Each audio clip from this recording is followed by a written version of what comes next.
In this painting, I wanted to create the feeling of an old wizard standing quietly beneath a beam of light. Instead of starting with details, I always begin by building the atmosphere first. The entire canvas starts with a single graphite tone using one of my soft graphite powder brushes.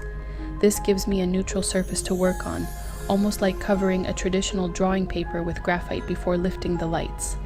Once the base is ready, I block in the darkest masses: the ground, the rock, the trees. I'm not thinking about details yet, I'm only separating light from shadow. After that, I move to the wizard. Since he's the focal point of the entire composition, and also the darkest object in the scene, I want to establish him early. I slowly build the folds of the robe using darker graphite pencils, focusing on values rather than outlines. At this stage, everything still looks rough, and that's completely normal. The goal isn't to make it pretty yet, it's simply to build a strong foundation.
Once the dark values are in place, I switch to the blending brush.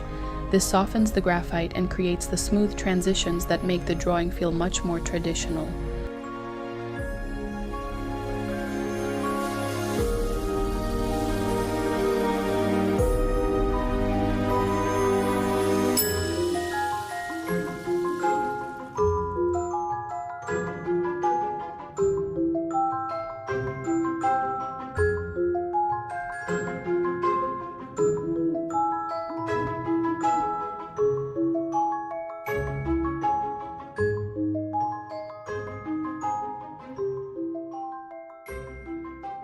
After blending, most of the contrast disappears, so I start bringing it back.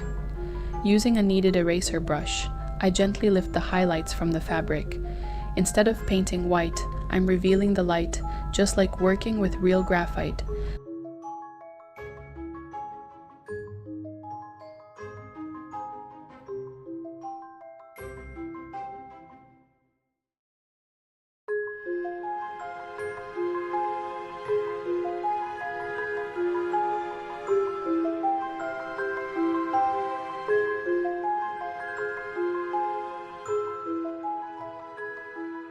Then I return to the shadows, starting with a 3B pencil, then gradually moving to 7B, and finally 9B for the deepest blacks.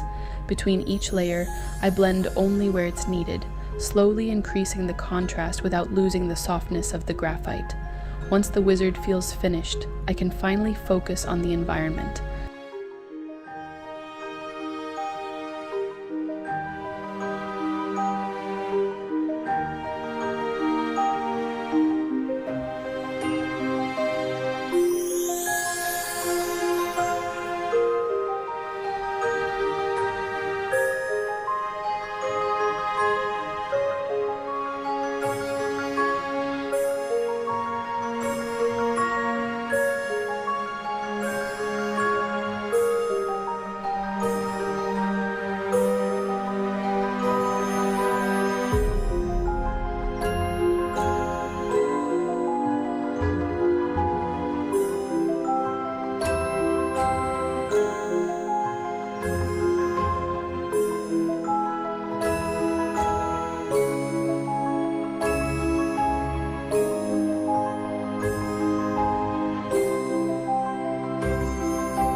The light rays are created almost entirely with the kneaded eraser. I lower the brush opacity so the rays stay soft and natural. Then I alternate between erasing and blending, adding light, softening it, adding a little more, until the atmosphere starts to feel believable.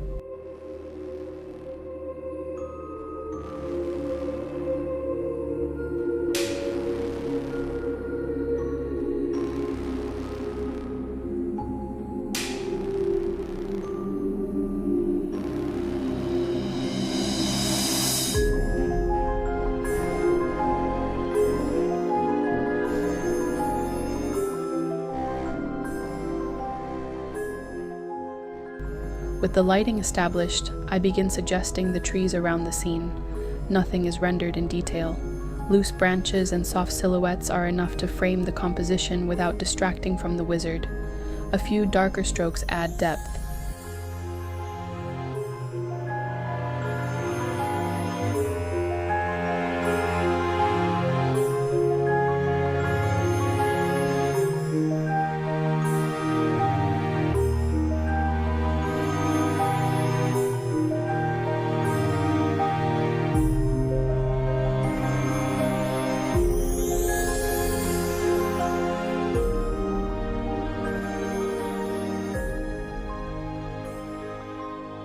While the fine detail eraser brings back small highlights between the branches. For the final touches, I refine the light rays one last time, add the glow at the tip of the staff, and brighten a few areas where the light catches the environment. One thing I always try to remember is that graphite isn't just about drawing details, it's about controlling values, soft edges, and light. If those three things work together, the entire scene comes to life. I hope this gives you a better understanding of how I approach graphite painting inside Photoshop. If you'd like to see more fantasy illustrations like this, along with the brushes I use to create them, don't forget to subscribe.